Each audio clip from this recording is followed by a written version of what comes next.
प्रेक्षकांनो, छोट्या बयोची मोठी स्वप्न या मालिकेचा 28 ऑगस्टचा भाग तुम्ही बघत आहात। कालचा भागाचा रिव्ह्यू मी तुम्हाला दिलाय प्रेक्षकांनो, आपल्या चॅनलच्या व्हिडिओ सेक्शन मध्ये जाऊन तुम्ही चेक करू शकता। सुरुवातीला आपण बघतोय रमाकांतला भरलाय ताप ती डेड बॉडी पाहिल्यामुळे, आणि आता हे शुभंकर त्याला समजवत काय रे रमाकांत, असं कुठे घाबरता का वगैरे वगैरे, पण आता या रमाकांतला काही सुधरे ना बिचाऱ्याला। आणि साहजिक प्रेक्षकांनो, असं काही बघितल्यावर भीती वाटणारच, मला तर वाटली असती बाबा। असो, आता बयो येऊन म्हणते काय झालं रमाकांत काकाला? अरे बापरे, तुम्ही भीती घेतली की काय रमाकांत काका? अहो असं घाबरायचं नसतं, या तुमचा ताप उतरला नाही का? आता शुभंकर म्हणतात नाही ना अगं बयो, त्याला 102 ताप आलाय, औषधं दिली मी त्याला, उतरेल हळूहळू।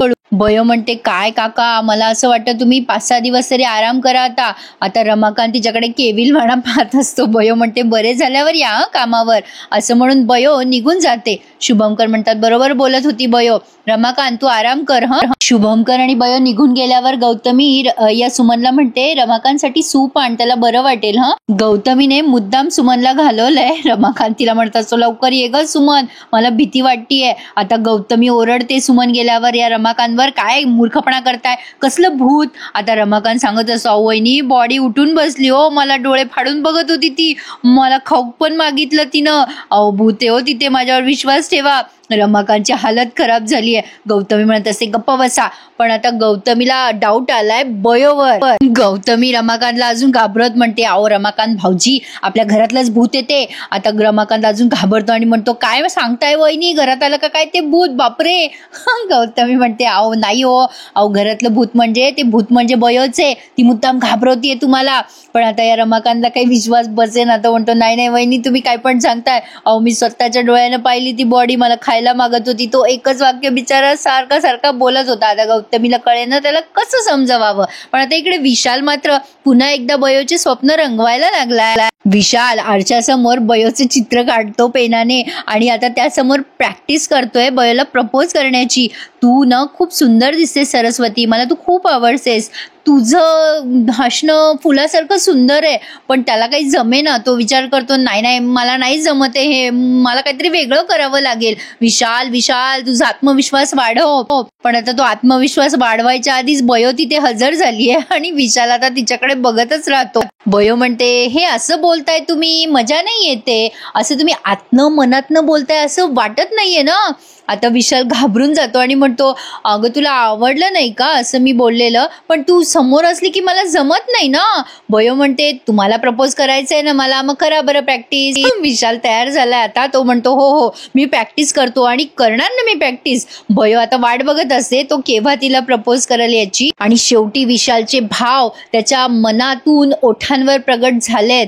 विशाल म्हणत असतो सरस्वती माझ्या मनात फक्त आणि फक्त तुझेच विचार असतात ग, मी तुला आवडतो ना, माझ्याशी लग्न करशील का? आता बयो त्याच्याकडे बघून गोड हसते, आणि फक्त त्याच्याकडे बघून अशी हसतच राहते आणि गोड लाजते। विशाल म्हणतो सांग ना ग सरस्वती, करशील का माझ्याशी लग्न? बोल ना प्लीज, बोल ना काहीतरी माझ्याशी। पण बयो मात्र आता काहीच बोलत नाही। काय वाटतंय प्रेक्षकांनो, फायनली प्रपोज झालं ना? पण नाही झालंय। आता विशाल डोळे मिटून त्या आरच्या समोर म्हणत असतो बोल ना सरस्वती बोल, करशील का ग माझ्याशी लग्न? नेहमीप्रमाणे हे स्वप्न सत्यात उतरवायला अजून बराच वेळ आहे। आता विशाल त्या सरस्वतीच्या चित्राकडे पाहून म्हणत असतो बोल ना सरस्वती, आणि मग त्याचं जेव्हा डोळे उघडतात तेव्हा तो भानावर येतो। पण आता विशालला उत्सुकता लागलीये, ती म्हणजे आता कॅम्पची, कारण बयो कॅम्पमध्ये असणार आणि विशालला काहीही करून तिला प्रपोज करायचंच आहे। पण आता बघा प्रेक्षकांनो, कॅम्पमध्ये खूप मजा येते, हा लव्ह ट्रायंगल सॉलिड धमाल करणार आहे। मला तर ही इरा म्हणजे राणी मुखर्जी वाटते, आणि आपली बयो म्हणजे काजोल, आणि विशाल म्हणजे शाहरुख खान। काय वाटतं तुम्हाला, कुठला मूवी असेल मला कमेंट करून कळवा। मला माहितीये पण मला तुमच्या उत्तराची अपेक्षा आहे, त्यानिमित्ताने कमेंट्स करताल ना मला। असो, आता इकडे इरा पण विशालला इमॅजिन करतेय तो बुके हातात घेऊन, आणि आता तिला आठवतंय की विशाल तिला इमॅजिन होतंय की विशाल तिच्या समोर आहे, आणि जसा विशाल तिच्या इमॅजिनेशन मध्ये आहे अगदी तसाच तिच्या समोर आला। विशाल तिला म्हणतोय अगं तू माझ्यासाठी बुके आणलायस ना, तुला मला प्रपोज करायचंय ना, चल मग कर प्रपोज, मी आहे की समोर तुझ्या. इरा आता गोड लाजत असते. असं तुम्ही तिला कधीच बघितलं नसेल, पण आता बघतायत. इमॅजिनेशन मध्ये का होत नाही, पण इरा लाजते बरं का, आणि तेही गोड. आता विशाल वाट बघत असतो कधी एकदा ही त्याला प्रपोज करेल. मग आता ही म्हणते की विशाल, हा बुके तुझ्यासाठी, आणि मी तुझ्यावर खूप प्रेम करते, असं ती इंग्लिश मधनं सांगते. पण आता विशाल तिला असं बघतच राहतो आणि फक्त बघतच राहतो. आता इरा वाट बघत असते पुढे विशाल काय बोलेल. पण आता या बयोच्या लक्षात येतं की इराचं काहीतरी चाललंय, आणि आता बयो जोरात ओरडते, इरा अगं काय करतेस. इरा तिच्या स्वप्नांमध्येच रंगलेली असते, काल्पनिक विश्वामध्ये.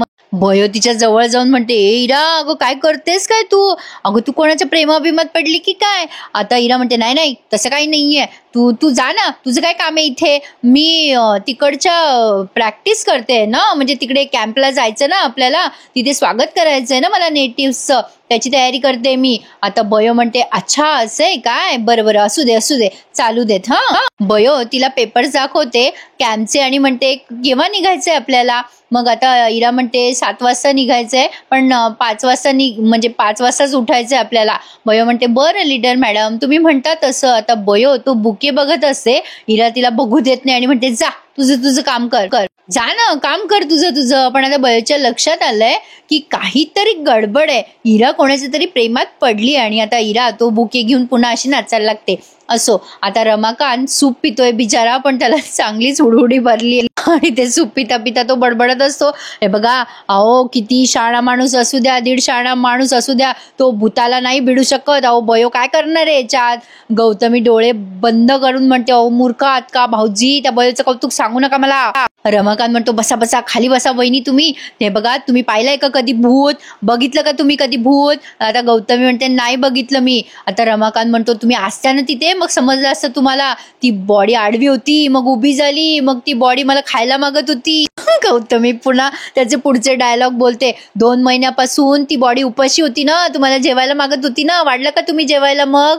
रमाकांत म्हणतो, नाही हो वहिनी, काय पण काय बोलताय. अहो काही मी कसं वाढणार हो तिला, मी त्या बयोने काही केलेलं नाही हो, त्याला बिचारायला कळे ना काय बोलावं आणि काय नाही.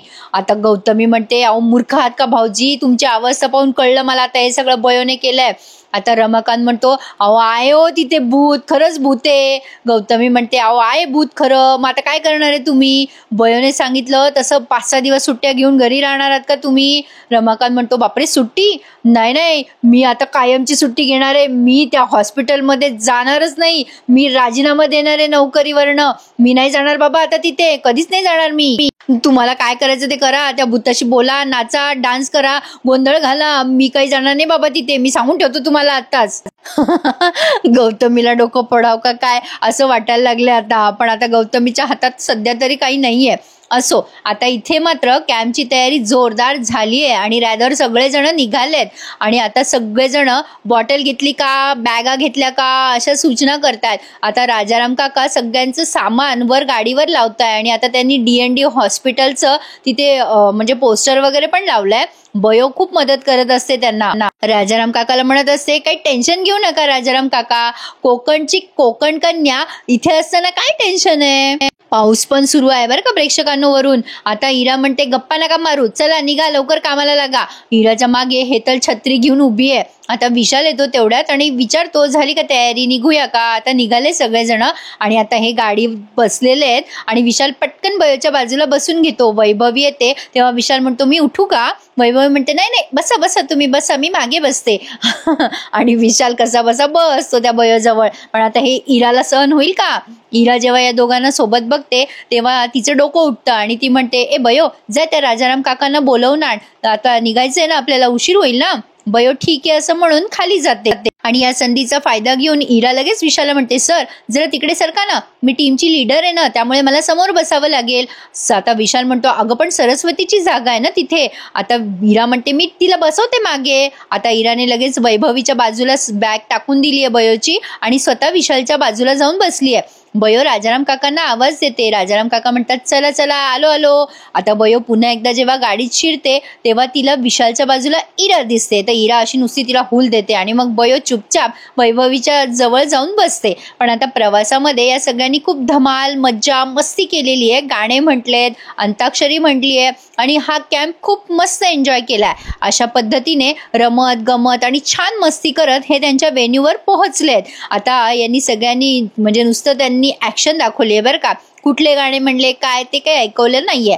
तर आता यांची गाडी पोहोचली आहे व्हेन्यूवर. बयोची छत्री काही उघडे ना खाली उतरल्यावर. पाऊस खूप सुरू असतो आणि विशाल तिच्या मागे असा छत्री घेऊन उभा आहे. आता ते त्या इराला सहन झालं नाही ना आणि हेतलने तिचे कान भरले. बघ बघ इरा, अगं ही बयो कशी विशाल सरांच्या मागे पुढे करत असते. आता तू ही इथे असताना त्या विशालला प्रपोज तरी कसं करणार. इरा म्हणते, तू आता बघच हेतल, मी ना हिचा चांगलाच बंदोबस्त करते. हिला ना मी आता या कॅम्पमधनं घालवूनच देते. काहीतरी करावं लागेल मला आता. हेतल म्हणते, अगं हो पण तू काय करणार आहेस हिला इथून घालवून. नाही म्हणजे ही थोडीच जाणार आहे इथून.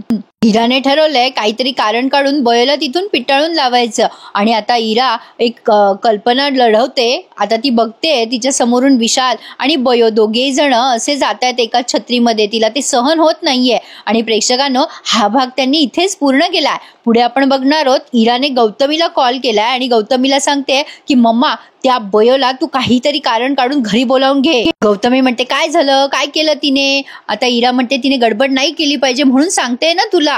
गौतमी म्हणते, अगं मी तर म्हणते तू त्या बयोला तिची लायकी दाखव. पण आता इरा पुढे काही बोलणार तेवढ्यात बयोने ते सगळं ऐकलंय. आता बयोला कळलं असेल का, मला नाही वाटत कळलं असेल. तुम्हाला काय वाटतं नक्की सांगा. आणि कोण कोणाला प्रपोज करताय ते पुढच्या भागात बघूयात. पण प्रेक्षकांनो प्लीज थोडंसं समजून घ्या. कधी कधी ना मला रिव्ह्यू टाकायला उशीर होतो कारण जी आपली नवीन मालिका आली आहे ना त्याचा भाग बनवता मला फार वेळ होतो. त्यामुळे बयोला उशीर होतो. काही झालं तरी मी तुम्हाला नक्की रिव्ह्यू द्यायचा प्रयत्न करते. पण एखाद्या वेळेला झाला चुकून स्किप तर प्लीज मला समजून घ्यावं. एक प्रेक्षक म्हणून अशी मी अपेक्षा करते. आजचा भाग आवडल्यास आवर्जून लाईक करायला आणि आपलं चॅनल सबस्क्राईब करायला विसरू नका. धन्यवाद.